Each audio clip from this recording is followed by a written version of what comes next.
Hello mga love! Look at the scenery. This is my favorite spot of Parma. And Archie too. Uy, may natatanaw siya. May natatanaw sa banda doon. Ayan, bagong groom ang ating Archie. Ayun na. May chicks ba, Archie? Behave naman ang aming bagong groom na yan. Oh, bagong gupit yan, no? Uy, may lakas ng tama nitong isang to. Uy.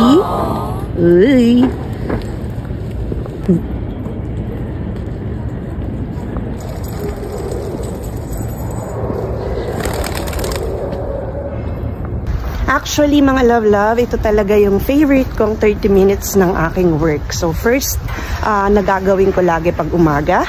Ilalabas ko si Archie and paiihiin, papupupuin. But nakakaaliw dahil naging best friend ko na talaga si Archie.